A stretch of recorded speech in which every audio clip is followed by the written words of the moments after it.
I'll just say now is your submissions for the first Q&A video is now officially closed. And I know we're in spring and I'm still wearing my brown scarf, but since March is still a winter month, I'm gonna wear this just for one more time. And this is usually I wear this mainly throughout the award season, but ladies and gentlemen, we have come to my final predictions on the 94th Annual Academy Awards that will be taking place this Sunday, and some major shit is going to happen. I mean, we are not seeing 8 categories live. Obviously, they're doing an opening if we don't talk about Bruno. We got 60 years of James Bond, 50 years of The Godfather. Weird-ass list of presenters. I mean, you got some understandable ones. Like Her is understandable, and like Lady Gaga, Bill Murray, Chris Rock. But then you get people like Shaun White, who else? Kelly Slater, DJ Khaled for some reason, Shawn Mendes, Tony Hawk, like I remember Sean Combs, like Ruthie Carter for a costume design. That's definitely something interesting to go with. Like obvious other people's, and of course Anthony Hopkins will be coming. So, and then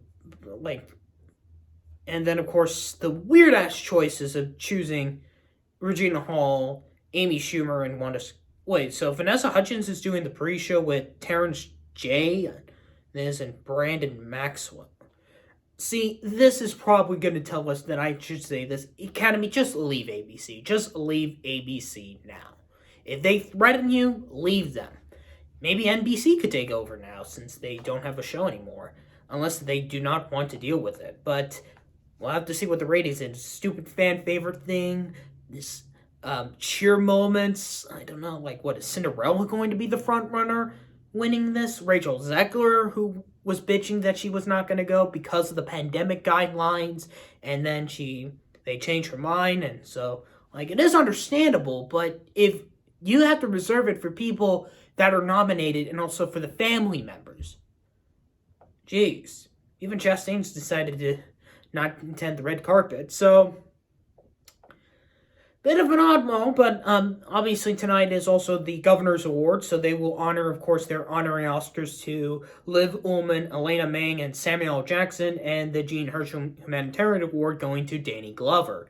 But here we are going to be predicting all 23 categories to see which one is going to take home the win for Best Motion Picture of 2021. And we have gotten probably the biggest last-minute edition race that happened this past weekend.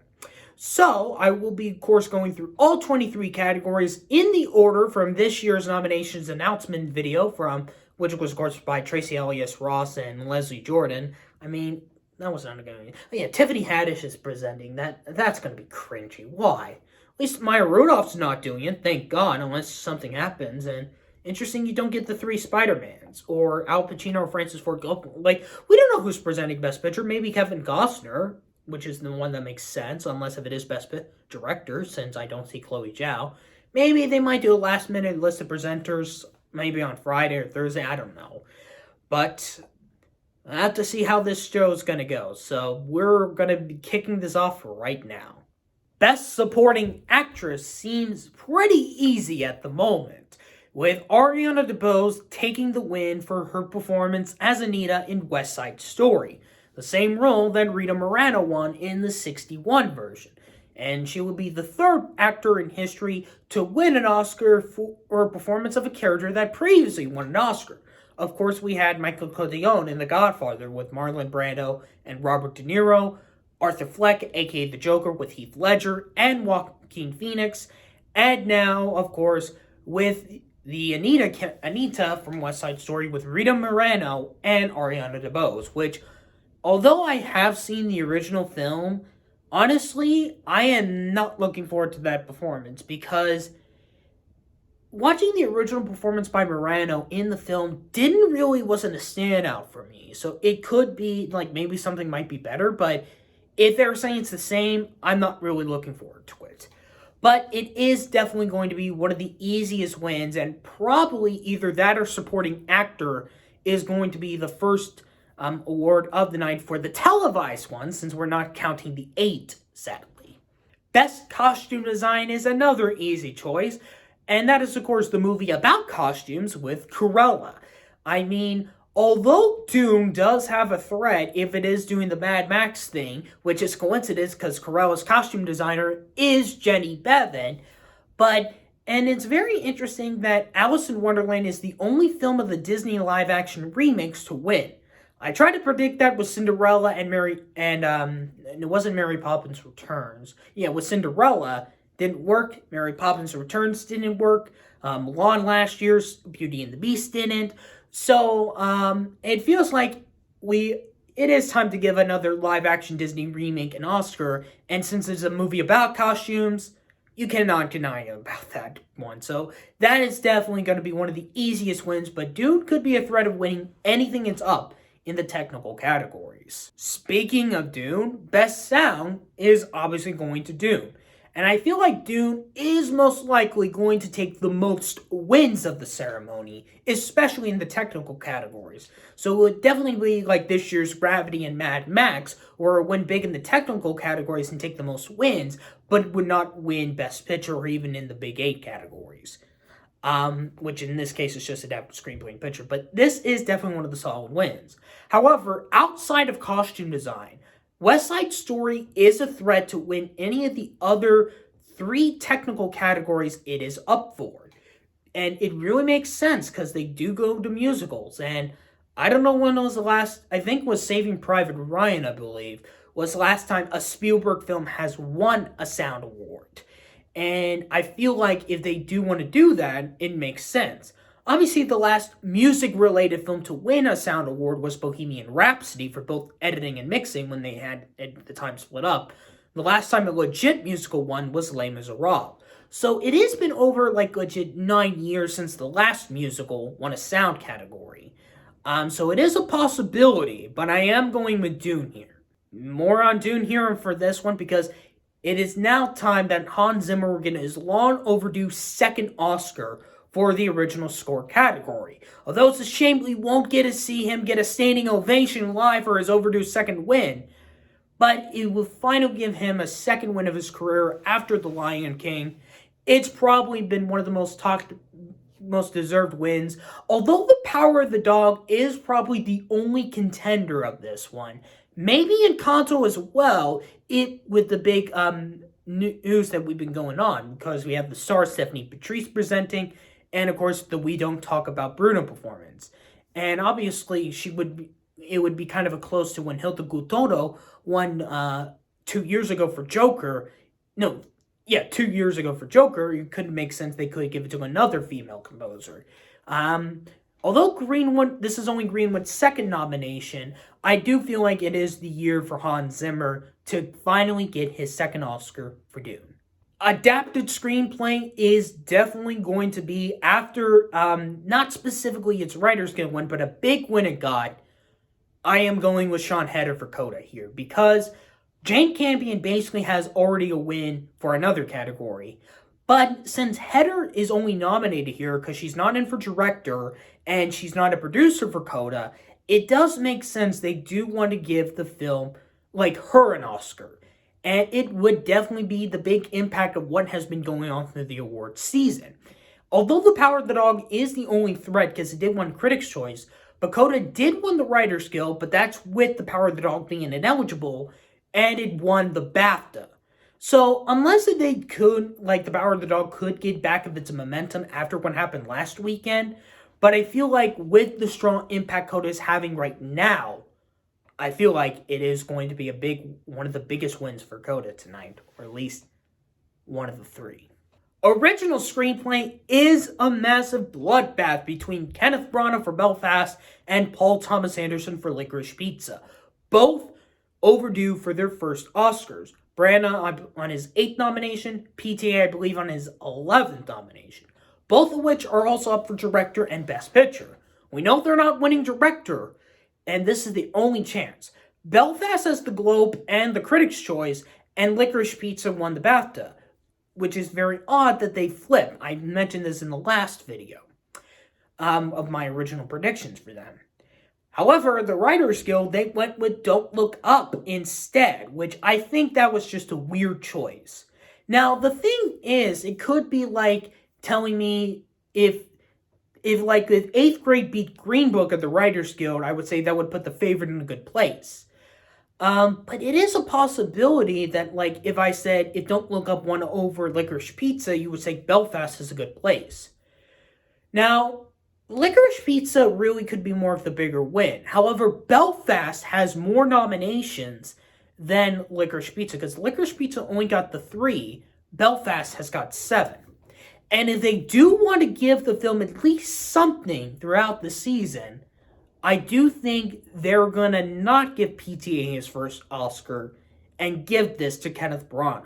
So I am going with Belfast just because it has 4 more nominations more than Licorice Pizza. Best Animated Short Film, a lot of people are going with the Aardman Christmas short Robin Robin. However, if I remembered my research, that wasn't really one of the best reviewed shorts when I was looking them up. It might have changed, but I'm not really sure. But I am instead going with The Windshield Wiper as my choice, because it does feel like that could be a film that could take it. Like, Bestia won the Annie, and Affairs of the Art lost at BAFTA. So you would think going with the Aardman one would make the most sense, since this is their first nomination in the short film category since the Wallace and Gromit short, or A Matter of Love and Death, which lost to the amazing short Logorama. But I feel like The Windshield Wiper might be the one that I feel like that could take the win. But if there is one short that is easy to predict, and that is The Long Goodbye, specifically because you have Riz Ahmed there as a producer who was nominated for that prize.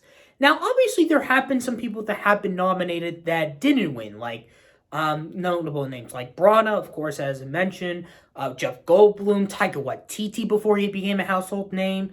So sometimes maybe recognizable names might not do it, but it would be interesting to see if that short does not take the win, especially since you do have one of last year's Best Actor nominees.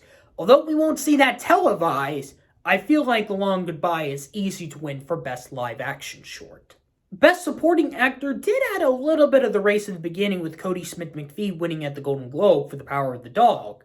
However, Troy Kotsur kept going and going and going for his Supporting Actor win for CODA. And that is definitely going to, and he will become the first male deaf actor and the second deaf actor to win an Oscar for his performance in the film. Although I'm very curious how his performance is going to be when I saw the original French film that CODA was based on, it might be a bit more of improvement, especially that hospital clip that I believe I saw, I believe was at Critics' Choice. No, it wasn't a Critics' Choice. I think it was something else, another clip. It wasn't BAFTAs. It wasn't SAG. I know which clip I know what he's talking about. Is where he's saying, I think he said, my balls are on fire or something like that. So that's why I feel like Troy Kotsur will definitely have the big impact and definitely will be taking his Oscar. Now here's a bit of a tough one, Best Film Editing. Obviously, there's no clear frontrunner here, because the Critics' Choice went with West Side Story, and the BAFTAs went with No Time to Die. At the Editors Guild, in the comedy side, they went with Tick, Tick, Boom, and in the drama side, they went with King Richard. Now, you would easily think of King Richard because it's the sports ball movie, but I'm not really sure if it's that heavily edited when it comes to sports, like a big sports movie, because I know it's kind of like more about like family, I think, in the movie. I haven't seen it yet, but I will be doing my Oscar movie marathon like a few weeks after the ceremony, once everything's available digitally or on streaming services. So I'm kind of concerned about that. Now, I almost think of Tick, Tick, Boom could do this, because obviously the last film to win film editing without a Best Picture nomination was The Girl with the Dragon Tattoo 10 years ago. So I could actually see them giving it to Tick, Tick, Boom. However, I am going in the safe route and say Dune. Although all these 5 nominees have a possible chance, and they could make up Hank Corrin to give him at least a win for Don't Look Up, because he didn't win for Vice, instead it went to Bohemian Rhapsody, but both of which were kind of a controversial choice for those nominations, especially since people do not like the editing on McKay's movies. But in recent years, the Academy has done. Like, Big Short was understandable for some people, but then you have Vice, and especially Don't Look Up. Not a lot of people don't like it. But I feel like, and he's a really great editor since Welly Pace done on 12 Years a Slave and did a good job on Arrival. I feel like Joe Walker will at least get his first win on his third nomination for Dune. Next up is one of the 3 categories here that I have not made my final decision yet, and that is makeup and hairstyling. It is definitely a toss-up between Coming to America and The Eyes of Tammy Faye. The Eyes of Tammy Faye had won Critics' Choice and the BAFTA, and Coming to America won the Guilds. And if I'm correct, if I remember, the original film, the first Coming to America film, won this category. And one of the makeup nominees for Coming to America is actually one of the makeup artists for the recently released The Batman, and especially how he really did on the makeup, I believe, on the Riddler character. Or was it somebody else? I don't remember. The character that Colin Farrell plays, not the Riddler. The character that Colin Farrell plays. So it is a possibility with his name being floated around, especially, I believe, from Colin Farrell, that might put in some votes for Coming to America. Eyes of Tammy Faye kind of goes in the tradition of going with somebody who has transformed to an iconic person. Obviously, Meryl Streep in The Iron Lady, Gary Oldman in Darkest Hour, Christian Bale, Amy Adams, and Sam Rockwell in Vice, Charlize Theron, Nicole Kidman, and John Lithgow in Bombshell.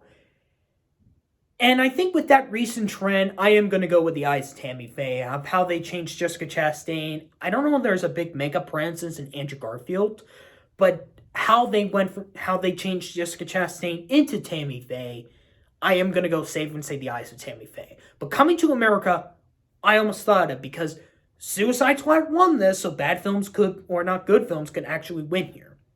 So I am going to say Eyes of Tammy Faye, and that's final. Animated feature film is definitely a toss-up between Disney's Encanto and Sony and Netflix's The Mitchells vs. the Machines. As The Mitchells, no shock, won Critics' Choice, but also the Annies have their favoritism going their Tony Awards bias and give it all the 8 awards it was nominated for. So that's kind of, like, they're just, I don't know. I feel like I said the Annies are basically now the Tonys, so yeah, they really need to make a massive improvement again. But I feel like since it did got 3 nominations, and obviously the impact it's been getting, it won the BAFTA, Golden Globe, and especially the Producers Guild, Encanto would definitely be another win in Disney's belt in the Oscars for Best Animated Feature. Although Flea does have that triple nomination, this is definitely not the category where it has a chance to win. Best Original Song, I think I might have made my final decision. I didn't want to go with this. The plan was, if they were correct, that the Globes would go No Time to Die, the Critics' Choice would go Be Alive, and then I would predict Dos Oruguitas for the Oscars. Kind of like last year, where Globes went with You'll See No Scene from The Life Ahead, Critics' Choice went with Speak Now from One Night in Miami, and the Oscars went with Fight for You from Judas and the Black Messiah, which I'm guessing her and Lady Gaga will probably present the Original Song category. Although my personal vote would be down to Joy. I don't know why I said vote. Unfortunately, Van Morrison would not be before me because he's on tour, which is it's kind of like Kendrick Lamar 3 years ago, so it is understandable why. I don't know, like it would be awesome, but it's not going to happen. Now, obviously, the question is it going to be the boring choice by going with the Bon song, or are they going to give Lin-Manuel Miranda his EGOT? And I want that to happen, because I've said this on this channel that I do feel like Billie Eilish is a bit overrated. Not because of her or her brother Phineas, it's like the impact she's been getting, especially that fan base. I mean, and the thing is, if you have listened to the song, if you're not a massive fan of Billie Eilish, it's just legit Oscar bait. And it had won the Critics' Choice, won Golden Globe, won the Grammy last year. It's just like, is it just now going, like, just keep going with the Bond song? Like, Skyfall was understandable, but, like, when Writings on the Wall won, it's almost like they just go with the Bond song just in general. Like just go with it from now on. Which, that's just a boring choice. And obviously, many people would say original song needs to go. It does need to go, because that category has not been the same as it was from the 90s all the way to, like, the 20th century. Like, although the 2000s you can understand, like, with Lose Yourself or Falling Slowly or Jai Ho, or Things Have Changed, but or other nomination needed songs, but when it comes to the last decade that shows us, yeah, it feels like that this category does need to go. Although we did have a year of musicals, but some of the musicals did not make original songs except for one for Cyrano, and we had a complete original ones with Encanto and Annette. Although we do have some shit ones like Dear Evan Hansen and Cinderella. Why does that latter sound familiar? Even though those two films did have songs submitted that were on the short list, it just, like, I wish there were more upbeat songs. Like, just don't go with the generic ones like Beyonce or Billie. It's just like, it's like more of ABC that's, like, controlling that category more so than the music branch, because they would just think, oh, we can get Beyonce, Reba McEntire, Sebastian Yardell, Billie Eilish, and Phineas. And, of course, they couldn't with Van Morrison. Now, obviously, with the opening performance of We Don't Talk About Bruno, and with Stéphane Patrice, the star of the film, presenting, and with Encanto being the animated feature frontrunner, that could really give Miranda a chance to get his EGOT. But since, obviously, Lynch chose it, and obviously because of the stupid deadline, obviously We Don't Talk About Bruno was not submitted, because obviously that song would not make an impact until 2 months later. So there could be some voters would just vote just because of the soundtrack in general and how big of a year it was for Lin-Manuel Miranda. But I'm just going to go boring and say they're going to give it to No Time to Die. I don't want it to, but if Dos Equilibrios wins, I will be glad to be wrong. But I just want Miranda to get his EGOT. Well, unfortunately, just go with the Bond song every time now, for some reason. Going on to Best Documentary Short, there are a couple of notable ones that you could really go with, especially two of them, Audible and The Queen of Basketball. With the momentum of CODA, Audible actually does involve with, the short does involve with somebody who is deaf. So they could really go in that way and go into it. If it is going to be a big night for the deaf community, they could give it to Audible for Documentary Short, which it is a possibility. Queen of Basketball is another possibility as well, especially since the who is the person of the subject of the short. I forgot her name. Was it again? Who was it again? Louisa Harris. Unfortunately had passed away 2 months ago, so there could be some sympathy that they might go with her to honor her legacy. But sometimes in the documentary short subject, they probably would go more based on the title. And because sometimes when I look at a title of, like, the documentary shorts, it feels like it's an Oscar winner just because of the title. I mean, A Girl in the River, The Price of Forgiveness, period, end of sentence. Heaven is a Traffic Jam of the 405. Especially if it's a long title, you know it's going to win, like Learning to Skateboard in the War Zone if you're a girl. So out of the 5 that make more sense of what it is a title, I am going with When We Were Bullies. I might be wrong on this, but I just feel like that title just sounds like an Oscar winner for some reason. But speaking of documentaries, documentary feature is definitely going to be Summer of Soul or When the Revolution Cannot Be Televised. I know it's kind of odd that Questlove was the one who revealed the reason why he did not go with Won't You Be My Neighbor, because it was too obvious.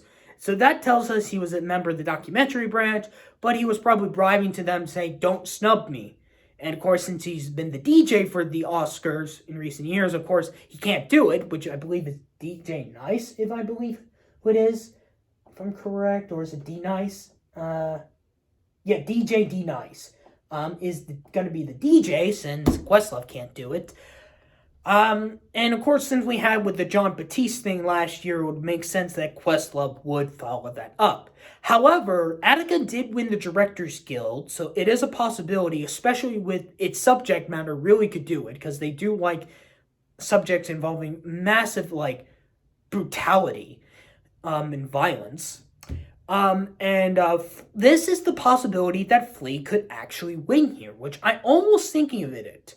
But I am going with safe since they did put the front runner in here. So I am going to say this, that Questlove of the Roots will become an Oscar winner. And of course, he'll probably not show up until Jimmy Fallon until until like Tuesday or Wednesday night. Best visual effects, Dune. It makes a lot of sense. I know a lot of people want Spider-Man No Way Home to win this, but it's not going to. And I think the real reason why No Way Home is actually in, since I finally have seen No Way Home, best Spider-Man movie to date. I was planning on doing a ranking video of all the 11 Spider-Man movies, but Morbius is coming out next week, so I can't really do that. Maybe until like after the release of Across the Spider-Verse Part 1, maybe, but I'm not really sure. That might have to wait till next year, because if it does get nominated for animated feature, depending on the reception of that movie. But, by the way, put your bets on Lightyear for animated next year. And anyways, yeah, I feel like the mirror dimension scene is the reason why Spider-Man got in. I don't feel like I was thinking, okay, is it like just the villains? But no, it's just the mirror dimension scene. That's it. So I know people want it, but it's not going to. Obviously, we're not going to have like an Ex Machina type of year, because who can beat Dune here? I mean, seriously.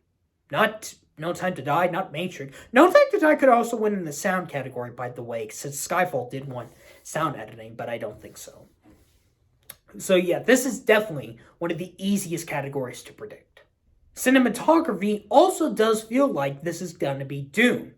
Although there is a possibility that West Side Story could take this one, or even The Power of the Dog as a one Critics' Choice. Now, we did hear Janusz Kaminski left the American Cinematographers Guild, and so there is a possibility West Side Story might could upset here.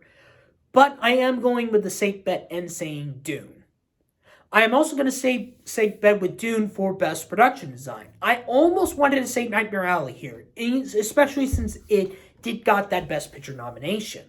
And if it does win, that means every time a Guillermo del Toro movie is up for production design, you have to predict it to win it. It would be like he's now the new Tim Burton in the production design category. Because, I don't know when's the next Burton. I don't know when Burton's going to do his next film. I have not heard from Burton when his next movie is. That's just bizarre to me now thinking of it. I haven't heard of him in a while, since Dumbo. So, yeah, so it's basically like Del Toro would replace Tim Burton if Nightmare Alley does win. West Side Story could be a possibility, but I am going to go with Dune. Here's an easy category to predict. International Feature. The first film from Japan to get a Best Picture nomination in the Academy's history? Drive My Car. I mean, obviously the Worst Person in the World does have that original screenplay nomination, and Flea has the triple, but if we saw with Cole, Roma, and Parasite, always go with the picture nominee, so Drive My Car has this in the bag. Best Actor seems like to basically have this in the bag. Although Cumberbatch was kind of a bit of a threat if he did win the BAFTA for The Power of the Dog.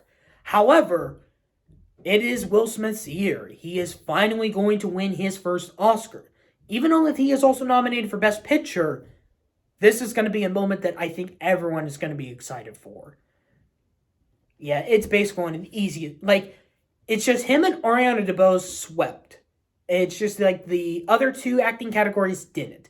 It almost did, but if Globes went with Chastain and Coates, it would have been boring, like 2017 and 2019. But nope, that didn't happen.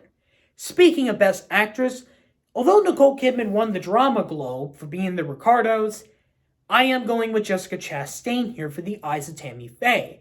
However, with the media involvement with this, And although she missed SAG and BAFTA, lost the Globe and Critics' Choice, I would not be surprised if Kristen Stewart wins this, just because it just shows that Twilight days are done. Like, if she wins, it really proves that the Twilight days are officially done with her. Batman already did with Robert Pattinson. Spencer would continue if Stewart would win this. The only one who doesn't get the grade is like a Sarah Lautner. So Kidman is kind of like there, but I feel like Stewart is more a threat for Chastain. But Chastain has a lot of films throughout the last decade, and I probably discussed this, I think, in my SAG prediction video. So I feel like because it's probably a big of how of a career she had throughout the last decade, this is definitely something that I do think. Although not one of the best reviewed movies of the year, kind of more mixed with critics and audiences, it is definitely a lot of people who do praise the performance for it. So I feel like Jessica Chastain will win for her performance in the eyes of Tammy Faye. Best Director is another easy category. I've been saying they want to do that female back-to-back years, and they are doing it. Jane Campion is going to win her first win for director for The Power of the Dog.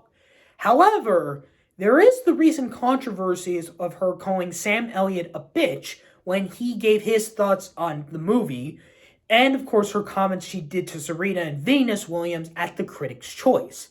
So that might have hurt some people's ballots, but she had one everywhere else. Not The Spirits, because that was more of a big mainstream Netflix film.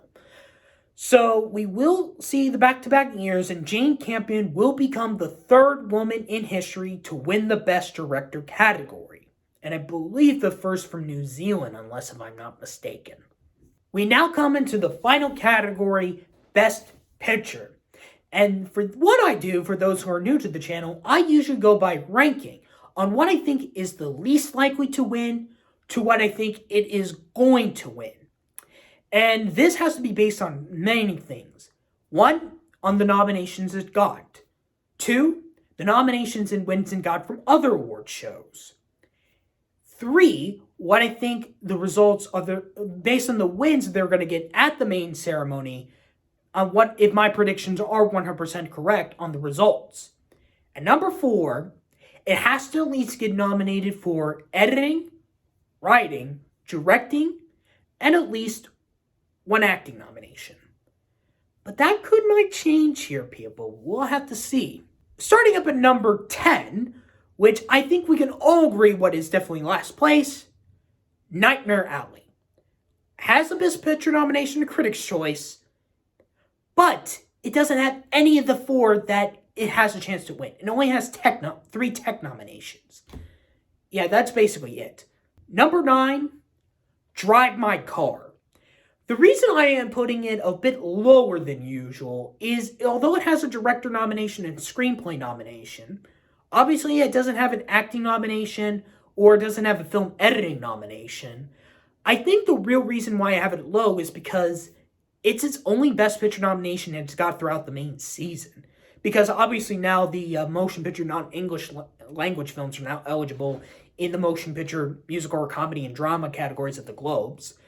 And yeah, it didn't really have a big Best Picture presence until the Oscars. Although it did win Best Picture at Los Angeles and New York, but when it comes to the televised ones, it didn't have a big presence until we got to the last 2, which BAFTA and the Oscars. Not counting Spirits, by the way, but just those 2. Number 8, Don't Look Up. I actually did switch Drive My Car and Don't Look Up originally, because I had Don't Look Up at 9th and Drive My Car at 8th. Reason why I have it a bit higher, although it doesn't have any acting nomination and Adam McKay is nominated for director, but with that Writers Guild win, it does have a bit of a momentum and it could potentially win film editing if they do go with it. It obviously had that SAG Ensemble nomination, but it just, and also that major divisive reaction. It is, if not the most polarizing film of the year. It's definitely not a top 5 movie. It would have been if McKay got in, or any acting nominations, but that was never going to happen. Number 7, Licorice Pizza. Although it does have director and screenplay, it's missing film editing and no acting nominations, not for Bradley Cooper or for Alana Haim. We know Cooper Hoffman was a bit too far because of how packed it was. But the fact that I'm also not predicting him for original screenplay after it lost the Writers Guild, that could be why I have it a bit lower. I might change my ranking, like, depending on how the results are on Oscar night to see what the results are, but I'm not really sure. But the fact that only got 3 nominations, although important ones, but not as strong as it is that we all thought, really underperformed on nominations day, and not me going with a single win, it definitely shows. Number 6, King Richard. I almost put it in the top 5 because I have Will Smith at front, obviously. I almost went with it for film editing, but it doesn't have a director nomination for Ronaldo Marcus Green. I would have put it in the top 5 if it did win SAG Ensemble. I will say that. But if it does win film editing, it would have been a top 5 movie based on the results, but I'm not sure. Number 5, West Side Story. Yeah, so I had also a major thing of where do I put King Richard and West Side Story, because I was planning on West Side Story at 6 and King Richard at 5, because my original plan was to predict King Richard for editing, but I switched it to Dune. Obviously, it's winning Ariana DeBose. Of course it is. And it is a threat to win sound, production design, and cinematography.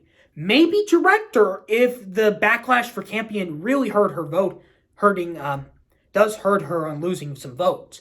Because Spielberg is kind of overdue for her 4th Oscar. But since it missed film editing, no screenplay nomination, and the fact they already gave the original film Best Picture, which is interesting that the original actor who played Riff in the original film did support Rachel Zegler, maybe that could support a bit.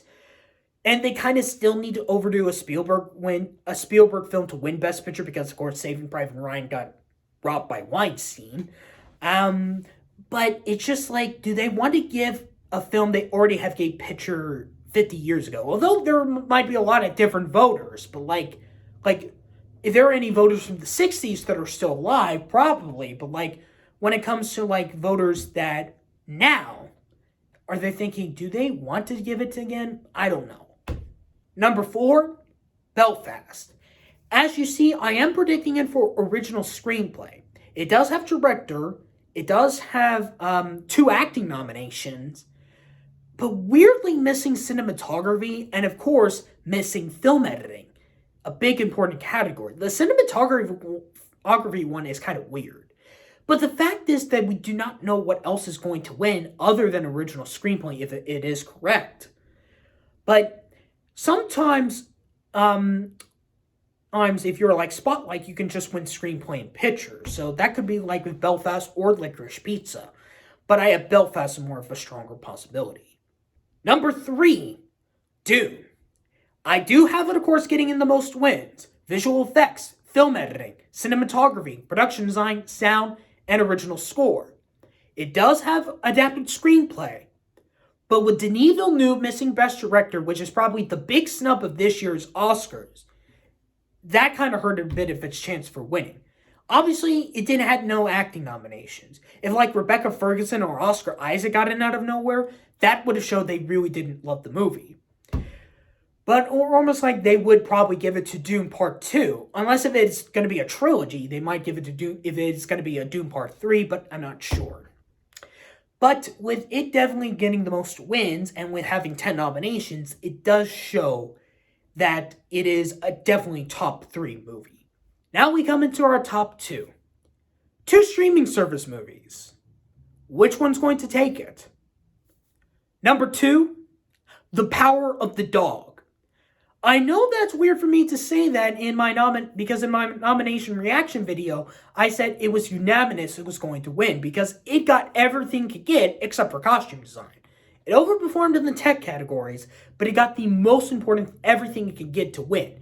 Director, screenplay, editing, and 4 acting nominations. But it is, of course, a Netflix film. And with the recent controversies, and although The Power of the Dog has won Best Picture in Globe, Critics' Choice, and BAFTA, there is one problem it, of course, has. what else it could win other than maybe adapted screenplay and picture and director. Like, that's questioning. Unless if they do go with a Jane Campion Love Fest, it would not be surprising, but it is without a doubt the top 2 contender. Because for number 1, I am going with CODA. Yes, that's right. I feel like, and I think many people are believing this, that CODA would be the first film to win Best Picture without a director nomination and a film editing nomination since the film editing category was introduced. Because, of course, there have been some previous winners back then without an edit, when the film editing category did not exist. But when the Academy introduced that category, no film has done that. Obviously, we had films not win Best Picture without a film editing nomination and still get director, like Birdman, but that was an exception because it was a one-take movie. But you have to go all the way back to Ordinary People. So maybe like Belfast or Licorice Pizza could do that. Dune could win without a director nomination if they really took to it. Because, of course, Green Book wasn't that long ago. But we've yet to see a film win picture without a director and editing nomination combined since the film editing category was introduced. And that's because with the impact CODA has been getting. Because it beat The Power of the Dog at the Producers Guild. It won the Screen Actors Guild. It's at front for the Adapted Screenplay category. Troy Kotsur is definitely going to win Supporting Actor. It really feels like this year's Parasite. It really does. Obviously, Parasite had like 3 other more nominations than CODA does, but CODA does feel like this year's Parasite. And especially with the impact it has get. It's going to be odd to say this, that instead of Netflix, an Apple TV Plus film will win Best Picture. Yeah, a streaming service film from Apple TV Plus, the first streaming service film to win Best Picture is from Apple TV Plus and not Netflix. And if it does, that shows the Academy still has a grudge against Netflix. However, if Belfast or Licorice Pizza or West Side Story wins, it would still show us that the Academy is still strict with movie theaters. I have discussed this in the last video, so I won't repeat myself again. You can go watch that prediction of the Producers Guild and I explain everything. But CODA's momentum has been rising. I've been seeing Twitter ads through it, as well as the Tragedy of Macbeth for Apple TV Plus. And the fact that it's now been added to some Xfinity services my parents are actually trying out the free trial to see if we can do it. That would be awesome. And it would be very interesting, but yeah, so basically we are getting a streaming service movie to winning Best Picture, but it's not from Netflix, from Apple. And that is basically my predictions for the Oscars. I'm not going to get 23 out of 23, but I thank you guys for joining me on this movie award season. If you want to know if you are predicting, let me know what your predictions are in all 23 categories. And best of luck for everybody on Sunday. And who takes home the best film of the year from the Academy. See you next season.